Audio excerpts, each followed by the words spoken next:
Ada ini ya teman-teman semuanya, ada sedikit misinformasi untuk Anda ya.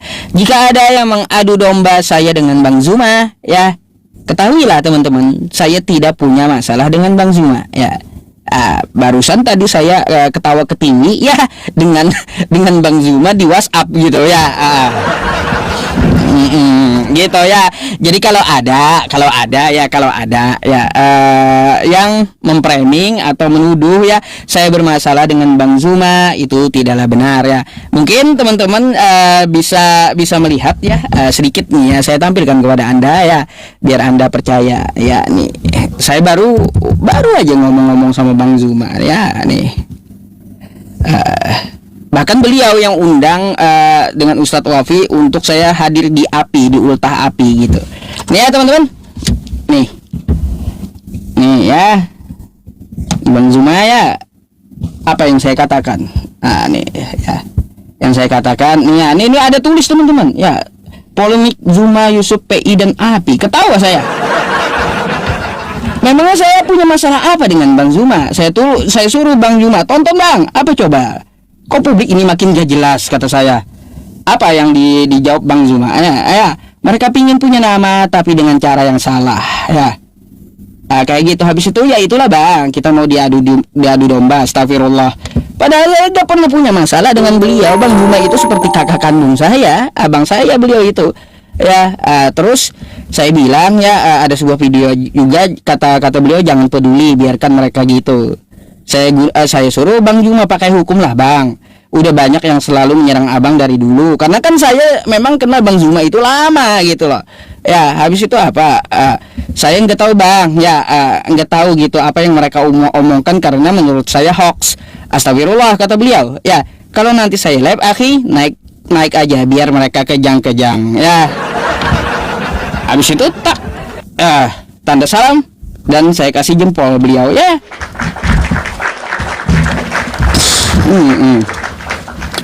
Iya ya teman-teman ya, saya nggak ngerti juga, saya nggak punya masalah kemarin sama Ustadz Wafi, ketawa juga saya sama Ustadz Wafi ya. Iya, aduh, jadi teman-teman jangan mudah percaya ya, udah saya klarifikasi gitu ya, beserta bukti ya. Jadi mau apapun yang mereka omongkan nggak usah digubris gitu. Oke, nanti saya naiklah ke tempat Bang Zuma ya, insyaallah. Apa ini? 11:30. Lanjut ya. Lanjut. Ini sampai maunya jam berapa sih? Sampai jam berapa? Sampai jam berapa? Udah 11:30 nih. Satu lagi ya, boleh ya? Satu lagi ya. 5 katanya. Mati saya 5, mati berdiri saya. Iya. 5. Ini yang ngotot kemarin ini. Ada. Ya teman-teman gak perlu dipercaya ya yang kayak gitu. Jika ada koma yang ingin menjatuhkan, ketahuilah ya teman-teman, saya dengan Bang Zuma itu seperti adik kakak dari dulu gitu ya. Gak pernah kami punya masalah. Kalau Bang Zuma ya melihat saya punya masalah, dia selalu menyampaikan kepada saya, sabar ya dek, kata beliau, itu memang ujian, kata beliau. Kayak gitu ya. Halo, selamat malam Mbak. Shalom Pak Ustadz. Iya. Ini dari tadi kalaunya dikasih bening ini. Apa yang bening kaca? Enggak jadi tidur kalian gitu ya. Dasar. Makasih udah di follow, saya jadi sering nonton Pak Ustadz. Oh iya, semoga Anda mendapat hidayah. Nah, gimana Mbak? Ya, gimana? Ada yang mau ditanyakan hari ini? Silakan. Nanti aku ada mau nanya Pak Ustadz, dan juga aku mau jawab beberapa. Tapi sebelum itu boleh saya jelaskan dulu kenapa saya naik di sini, karena ada yang melatar belakang ini. Kenapa saya kemarin naik di Pak Ustadz, dan setelah itu ada juga yang terjadi gitu. Boleh nggak saya jelasin dulu? Oh, silakan coba. Jadi gini Pak Ustadz, jujur minggu lalu itu sebelum saya join live Pak Ustadz itu, saya kan diskusi sama teman saya yang Muslim. Betul. Saya nggak pernah lihat live Pak Ustadz sebelumnya. Mungkin karena dia menjelaskan banyak tentang Islam, makanya kenapa live Pak Ustadz tuh tiba-tiba muncul di di TikTok saya. Mungkin karena membaca algoritma TikTok kali ya. Nah, setelah join live Pak Ustadz, saya kan nggak pernah tahu Pak Ustadz Yusuf Faiz siapa. Tiba-tiba saya banyak di chat sama teman-teman. Ada yang Muslim, ada yang Kristen. Nah, responnya kayak gini Pak Ustadz. Kalau yang Muslim bilang gini, belajar lagi yang baik biar jadi mualaf gitu kan. Terus yang Kristen ada yang chat kayak gini, jangan terpengaruh ya Dek dengan Pak Ustadz gitu. Baik. Yang chat kayak gini yang Muslim. Tapi justru yang Kristen tuh ada yang bilang kayak gini Pak Ustadz, cara menanggapinya ya, nggak usah sok tahu firman deh gitu, nggak usah sok tahu firman deh, belajar dulu sana yang baik. Terus ada juga yang bilang kalau nggak tahu ilmu agama nggak usah debat, bikin malu aja gitu. Iya, lalu ada juga yang bilang Yusuf TI itu sudah sering membahas tentang Kristen, betul ya Pak Ustadz ya? Sering, dari dulu memang saya mempelajarinya. Ya. Dan kalau mau debat sama dia itu harus belajar tentang Muslim. Nah, Pak Ustadz, masalahnya saya tuh kemarin gak merasa saya mendebat Pak Ustadz gitu, karena niat saya memang naik di sini tuh cuman menjelaskan apa yang menjadi pertanyaan Pak Ustadz gitu. Karena kan saya Pak Ustadz kan orang Muslim, berarti dia nggak tahu dong tentang Kristen. Jadi kalau saya naik, saya berusaha menjelaskan tentang apa yang saya percayai gitu dari Alkitab gitu Pak. Nah, kalau Pak Ustadz sendiri setuju nggak kalau saya kemarin nggak mendebat Pak Ustadz? Enggak kan Pak? Saya rasa sih kita cuma berdiskusi, sharing aja kemarin, itu bukan debat. Sharing itu wajar Mbak, kita mempunyai hak berpendapat dan menyampaikan, dijamin negara dan dijamin agama gitu. Betul Pak Ustadz. Ya kalau tanggapan saya, kalau tanggapan saya macam-macam memang. Kalau seseorang itu melakukan sesuatu itu nggak akan ada Mbak, dia akan mendukung Anda sepenuhnya 100%, akan suka kepada Anda 100%, enggak. Pasti ada yang suka, ada yang benci gitu. Oke? Nah, makanya seperti tanggapan yang Anda katakan, seperti apa mereka tanggapannya beda-beda kan? Iya.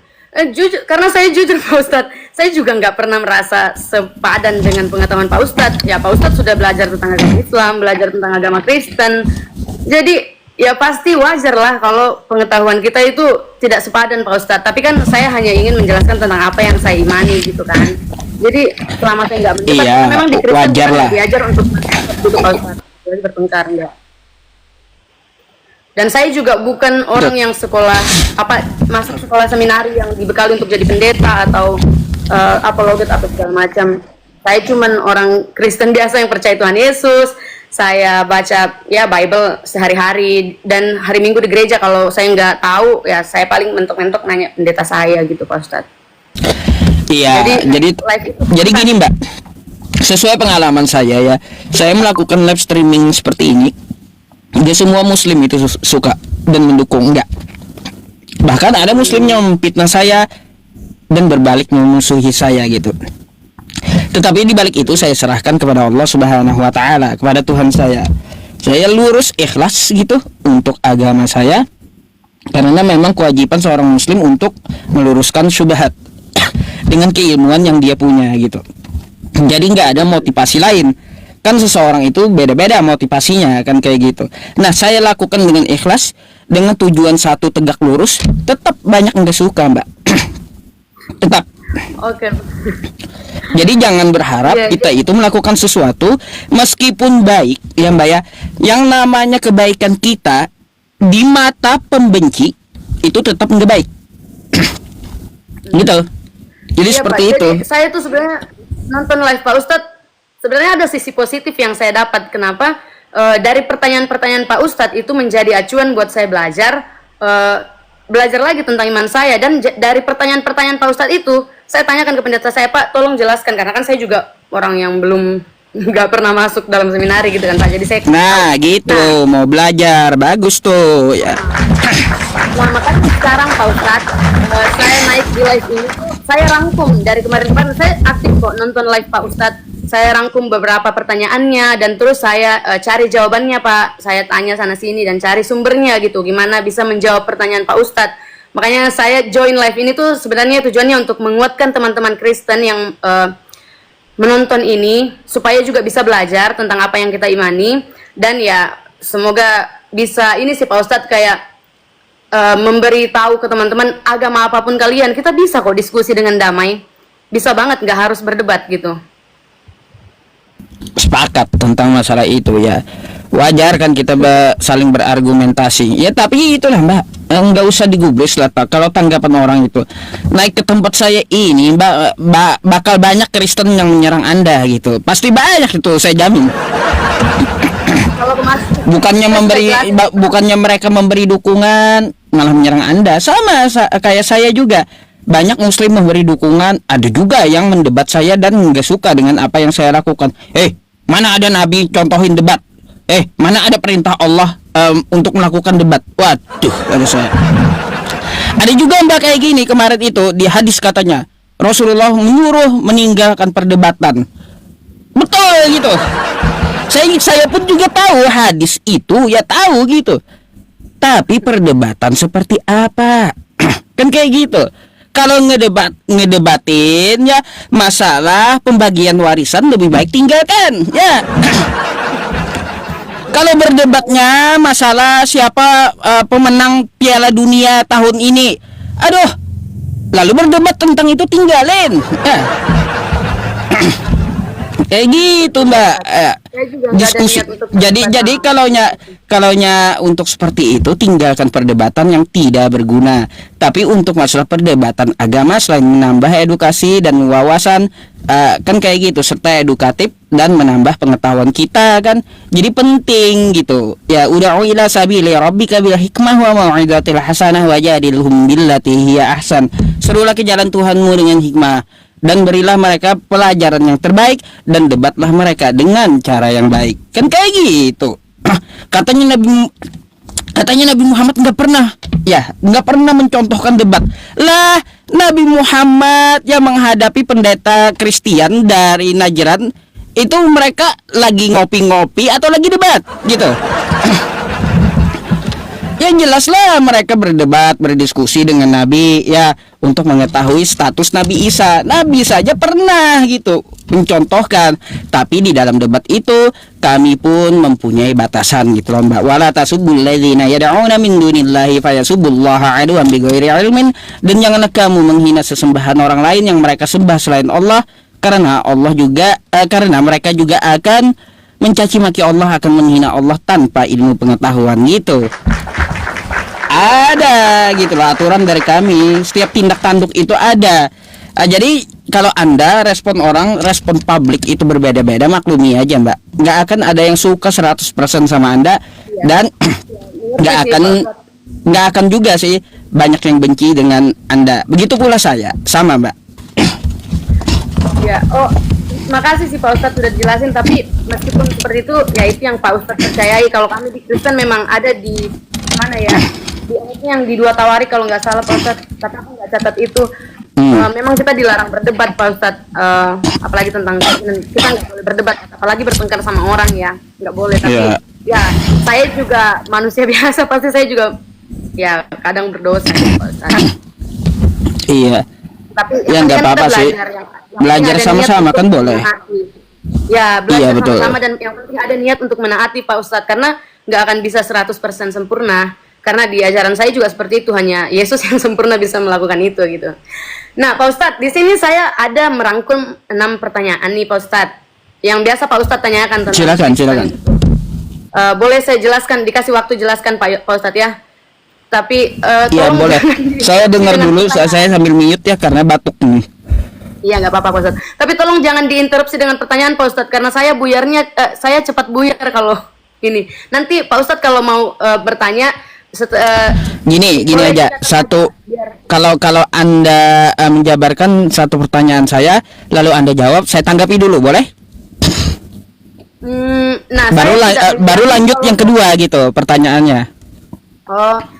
Tapi saya nggak bisa menjamin saya bisa menjawab ya Pak Ustadz. Ini kan yang saya udah catat dan saya pelajari dan saya jawab ke Pak Ustadz. Nah nanti kalau ada yang nggak saya bisa jawab karena saya memang bukan ahlinya, saya bisa catat lagi dan mungkin nanti kita bisa kembali diskusi gitu Pak Ustadz. Iya, jadi yang pertama kan pertanyaannya Tuhan Kristen ada 3 ya Pak Ustadz, itu ya. Biasanya yang dipermasalahkan dari dari pertanyaan orang lain lah. Nah, jawabannya ini tuh seperti konsisten seperti yang saya jawab kemarin Pak Ustadz. Di Tuhan orang Kristen tuh cuma satu yang kita pahami gitu Pak Ustadz. Tapi dia itu Allah Bapa Pak Ustadz, Allah Bapa. Nah, tetapi kan Allah punya firman dan roh. Nah, itu bisa sumbernya terdapat dalam Kejadian 1 ayat 1. Jadi ada Allah yang menciptakan langit dan bumi, dia punya roh, dia punya firman. Nah, jadi dia menciptakan bumi itu melalui berfirman. Nah, firman itu yang menjadi Yesus Pak Ustadz. Jadi Yesus itu adalah firman Allah. Nah, dalam Kejadian 1 juga selain ada firman kan juga ada dikatakan di situ roh Allah yang melayang-layang di atas permukaan air gitu Pak Ustadz. Nah, di dalam kemudian kalau dibilang kenapa Yesus bisa menjadi firman Allah bisa menjadi Yesus gitu Pak. Nah, seperti yang dijelaskan Yohanes 1 ayat 1, di situ kan dikatakan pada mulanya adalah firman itu bersama-sama dengan Allah dan firman itu adalah Allah. Nah, kemudian di Yohanes 1 ayat 14 dikatakan firman itu telah menjadi manusia dan hidup di antara kita. Jadi itu jelas bahwa yang menjadi manusia itu, yang menjadi Yesus itu adalah firman Allah gitu Pak Ustadz. Nah, mungkin nanti bisa Pak Ustadz juga bisa dijawab tentang ini Pak Ustadz. Nah, untuk bisa menjelaskan ini, kenapa ada Tritunggal kayak 3 di dalam 1. Nah, di dalam Kejadian 1 ayat 26 Pak Ustadz, Allah itu mengatakan seperti ini. Baiklah kita menjadikan manusia menurut gambar dan rupa kita. Nah, di situ Allah memakai kata kita, bukan aku.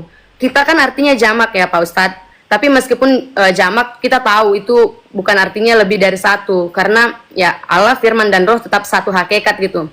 Nah, aku juga belajar kemarin, ini mirip dengan kata kauluna di dalam Al-Quran ternyata Pak Ustadz. Di dalam surah An-Nahl 16 ayat 40 ketika Allah mengatakan, aku nggak tahu bacanya tapi aku berusaha ya Pak Ustadz. Inama kauluna li sya'in itza arat. Begitulah Pak Ustadz.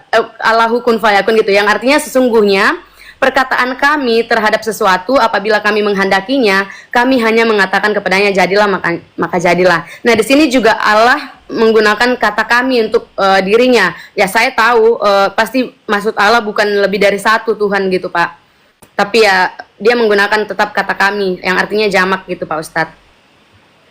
Baik, boleh saya tanggapi dulu biar nggak terlalu kepanjangan gitu Mbak. Kalau kepanjangan saya pula lupa nanti materinya kayak gimana kan gitu.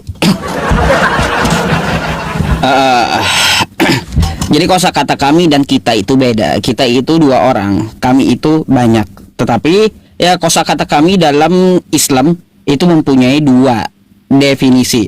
Satu, kosakata kami yang dimaksud kami itu adalah dia memuliakan dirinya sendiri, yaitu dipakai oleh Allah Subhanahu wa taala.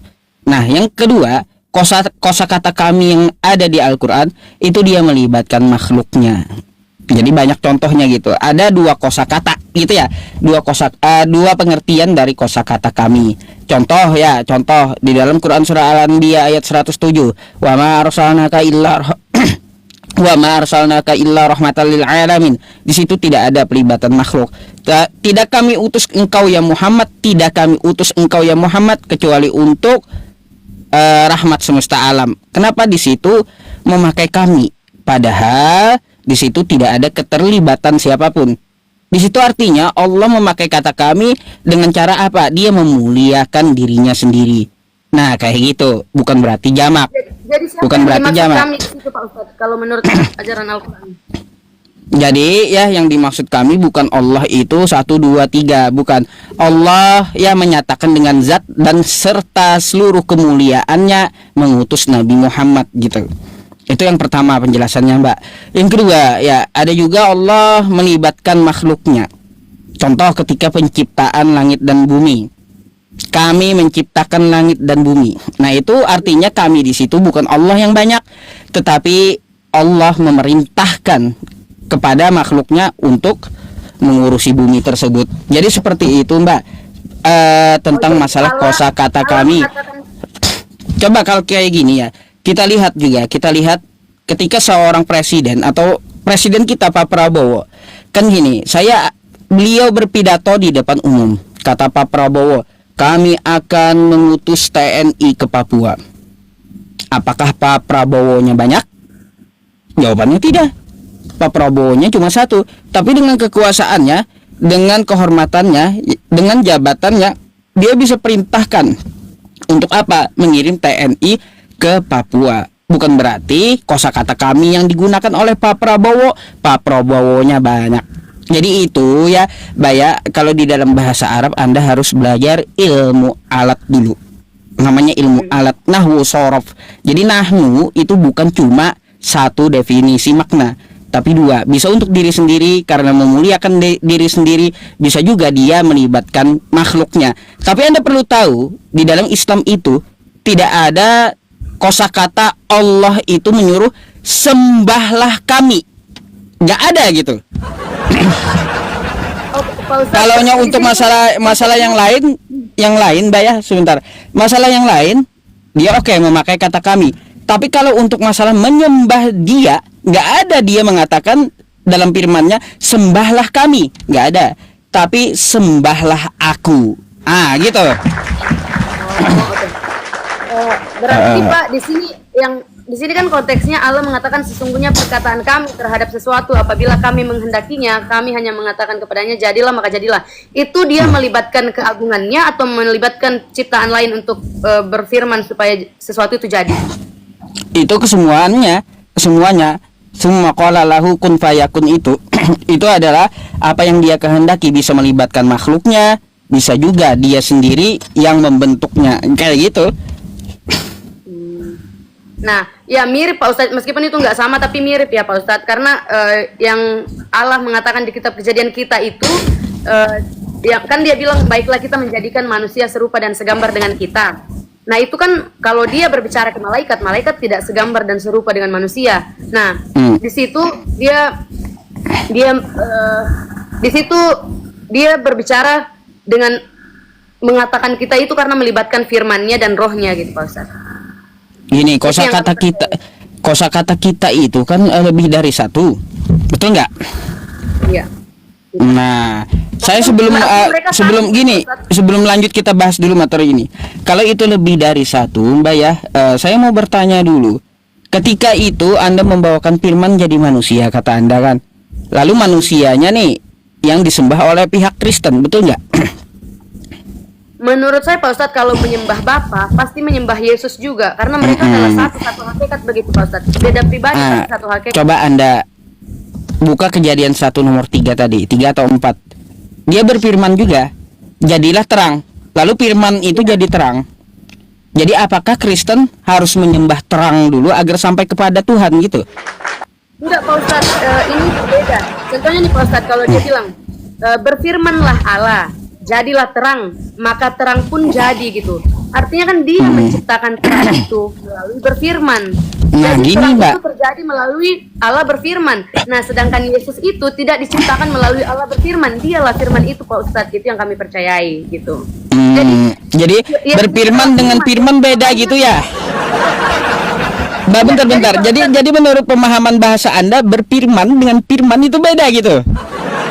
Berfirman kata kerjanya Pak Ustadz, firman itu kata bendanya. Oke, terus? Jadi makanya di sini Pak, ada dasarnya kenapa dikatakan seperti itu dalam Yohanes 1 yang lanjutan yang tadi Pak Ustadz, yang saya baca Yohanes 1 ayat 1 di ayatnya yang kedua Pak Ustadz. Oh iya itu dia. Ia pada mulanya bersama dengan Allah. Segala sesuatu dijadikan melalui Dia, yaitu Yesus, dan tanpa Dia tidak ada sesuatu pun yang telah terjadi dari segala yang telah dijadikan. Nah, makanya dikatakan segala sesuatu diciptakan melalui Yesus, karena segala sesuatu diciptakan melalui firman Allah gitu Pak Ustadz. Tapi ya udah kita kan memaksakan apa yang saya percaya itu Pak Ustadz juga ya udah dengan kepercayaan Pak Ustadz. Tapi itu yang kami percayai dan ya Pak Ustadz silakan dengan yang jadi kayak gini Mbak, tentang permasalahan kosakata kita tadi, saya nggak melebar dulu ya. Kenapa saya tadi membandingnya dengan firman dan berfirman? Itu adalah kosakata yang sama dalam bahasa Indonesia kan gitu. Kalau dia berfirman itu betul kosakata kerja, berimbuhan berfirman, kosakata kerja gitu. Saya tahu gitu. Tapi kan kosakata dasarnya firman. Nah, itu yang jadi masalah di situ loh ya. Masa Anda harus bedakan berfirman dengan firman, itu beda. Ini kacau ntar bahasa Indonesia gitu loh Mbak. Ya, Tunggu, Pak. melawan Nanti dengan setara pelajaran dengan bahasa analogi yang Indonesia setara kita. dengan itu, Pak. Pak, nanti Nah, yang cari kedua. analogi yang setara dengan itu karena memang menurut saya itu bisa dibedakan menurut pengetahuan saya, Pak. Karena saya berfirman nih, contohnya saya berfirman jadilah ini gitu dan itu terjadi. Nah, itu hal yang saya ciptakan beda dengan hal yang saya lakukan begitu, Pak. Nah, Baik. yang saya lakukan itulah yang menjadi manusia gitu. Maksudnya ini dalam konteks Allah ya, bukan saya. Mbak, kosakata kita tadi beda dengan kami. Ya, kita itu dua orang. Saya dengan Anda dua orang. Kalau kami itu tiga lebih jamak gitu. Ya. Nah, saya mau tanya di kejadian 1 nomor 27 tadi, kan kayak gitu ya. Di situ dikatakan marilah kita menciptakan manusia serupa dengan gambar kita, kan kayak gitu ya. Mbak, manusia itu kan punya dua jenis kelamin, betul nggak? Iya, betul. Nah, kalaunya penggambaran Tuhan ya seperti manusia, kata Anda ya, yang firman menjadi manusia, firman jadi manusia itu jenis kelaminnya laki-laki. Sekarang saya mau tanya, Tuhan yang perempuan kemana? Maksudnya Pak Ustadz firman menjadi manusia dan ya jadi Yesus. Kenapa harus ada yang perempuan Pak Ustadz? Lah karena manusia itu dua jenis. Anda kan bawa kejadian 1 nomor 27, betul nggak? Benar. Di situ dia menciptakan manusia serupa dan segambar dengan kita, kan gitu. Itu kan dikatakan menjadikan manusia, lalu katanya di dalam firman Tuhan Yohanes 1 pasal 1 firman itu telah jadi manusia, betul nggak? Nah, karena manusia ini adalah ciptaan yang dibentuk oleh Tuhan, maka kita mengetahui manusia itu ada dua jenis. Yang pertama ya laki-laki, yang kedua perempuan gitu. Nggak ada bencong, nggak ada bencongnya. Nggak ada. Allah ciptakan banci, nggak ada ya. Jadi gini, Tuhan yang Anda jadikan firman jadi manusia itu turun berjenis kelamin laki-laki. Nah, sekarang mana Tuhan perempuannya? Pak, tidak harus Pak Ustadz ada. Kenapa? Karena Yesus datang ke dunia. Dia kan Iya. Maksudnya bukan untuk mempresentasikan Tuhan ini bisa berjenis kelamin perempuan atau laki-laki gitu Pak Ustadz. Bukan. Dia kan tujuannya datang ke dunia ini untuk menyelamatkan manusia dari dosa-dosanya gitu. Nah, di zaman Yahudi, orang yang bisa menjadi guru yang lebih didengar itu laki-laki, bukan perempuan Pak Ustadz. Oke. Makanya kenapa? Mbak, tanggapan saya yang selanjutnya tentang masalah Yohanes 1 pasal 1. Itu Anda tahu berasal dari mana itu? Tahu nggak Anda berasal dari mana? Ditulis oleh Yohanes. Mbak, Yohanes 1 pasal 1 bukan ajaran Yesus. Yohanes 1 pasal 1 itu disadur dari himne Plato, paham pagan Yunani. Pak Ustadz, kalau yang saya pelajari itu diambil dari maksudnya kan sudah ada Torah waktu itu dan Yohanes otomatis sudah membaca itu dan dia melihat dari kejadian 1 kan hampir sama Pak Ustadz kata-katanya. Di kejadian 1 itu dikatakan pada mulanya Allah menciptakan, pada mulanya sudah ada firman. Jadi itu referensinya dari kejadian 1 Pak Ustadz. Nah, saya nggak tahu sumber Pak Ustadz yang mengatakan itu diambil dari ajaran ini, tapi kalau Anda katakan catatan saya gitu. Kalau Anda membenarkan dari kejadian 1 pasal 1 lalu Anda tabrakkan dengan firman menjadi manusia di Yohanes 1 pasal 1 nggak cocok. Karena apa? Dasarnya bukan dari perjanjian lama Yohanes itu tulisannya, tapi dari pagan Yunani tersebut. Coba kita lihat bahasanya dari mana Pak Ustadz? Bahasa Ibraninya ya. Beresit bara Elohim et hasamayim wa et haaret. Kan kayak gitu. Pada mulanya Tuhan menciptakan langit dan bumi. Kan kayak gitu ya. Jadi di situ nggak ada yang urusannya menjadi referensi Pak Ustadz. Dan dasar sumber Pak Ustadz mengatakan bahwa itu dari ajaran Plato himne Plato. Nah, coba aja. Itu dari mana dasarnya? Saya boleh tulis dasarnya dari mana supaya nanti saya pelajari kenapa Pak Ustadz percaya itu. Karena kalau itu menurut kepercayaan orang lain, itu kan saya nggak bisa menjadikan referensi Pak Ustadz karena dari Alkitab saya dan apa yang saya pelajari berbeda gitu. Jadi kalau itu dari ajaran lain ya itu tidak bisa kami benarkan gitu. Kecuali itu dari dari orang Kristen yang belajar Alkitab, ya maksudnya bapak-bapak gereja atau siapa. Dari mana ini Pak Ustadz sumbernya? Ya. Jadi Yohanes 1 merujuk kemana Pak Ustadz? Biar saya catat supaya nanti saya bisa inikan lagi. Ke himne Plato Yunani gitu. Yohanes 1 ya. ayat 1 merujuk ke himne Himne Plato. Plato.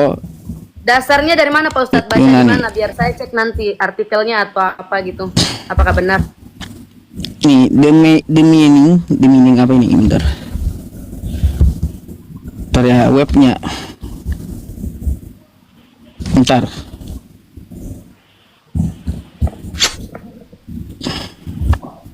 Bentar ya Mbak ya. Arti logos. Kok katanya terlalu kasar? Halo. Oke, Ya, guys, nah ini atau gini aja dah ya. Anda bisa cari di Google, ketik aja, nanti banyak bermunculan ya. Saya munculkan Oh, ya, oke, satu nanti dulu. Saya lihat Ketik ininya dulu, Pak Ustadz. Yohanes Saya 1 konfirmasi apakah benar. pasal 1 berdasarkan dari himne Plato gitu ya. Nah, ini logos bahasa Nah, ini kan Yunani. belum bisa belum coba bisa terus. konfirmasi kebenarannya Pak Ustadz ya, karena belum tentu penulisnya itu benar-benar memahami Alkitab gitu. Bisa jadi saya juga bisa mengarang itu soalnya. Kalau ada Oh, kebenaran- gini. Ini kan jawaban dari Alkitab Anda ya. Nih. Penelitian Alkitab kan kayak gitu. Panjang kali lebar dijelaskan. Oke. Logos kayak gimana? Terus teos seperti apa? Ya, sumbernya dari Kristen. Iya, Yang saya maksudnya kirim. dia mengambil Bentar, sumber bentar. dari Kristen dan menjelaskan, tapi saya nggak tahu orang yang menjelaskan ini apakah punya kapasitas untuk menjelaskan Bible gitu Pak Ustadz. Nah, kalau dia Nih, Mbak, ininya seminari, pencariannya the meaning of logos in the Plato. berarti itu sumbernya dari The Bible Researchers.com ya Pak Ustadz. Nanti kita uji apakah itu terpercaya artikelnya Pak Ustadz. Oke, ya silakan untuk masalah itu ya. Iya. Nah, kenapa saya bilang itu adalah himne Plato? Karena ada beberapa bukti. Pada mulanya adalah logos bersama-sama dengan theos, itu adalah paham dari pagan Yunani. Nah, kayak gitu. Karena paham dari pagan Yunani itu mengatakan Tuhannya itu menjelma jadi manusia, gitu. Memang seperti Pak Kristen Ustadz, sama. membaca Alkitab dari mana Pak Ustadz? Maksudnya, Alkitab Pak Ustadz, Alkitab dari mana dan bahasanya itu dari mana Pak Ustadz ambil? Apakah benar Indonesia tertulis? nih. Nah terus bahasa Yunaninya tadi itu terambil dari mana? Pak Ustadz Oh, bacanya nih. gimana? Kalau bacanya ya, coba Anda ketik dulu. Banyak kok.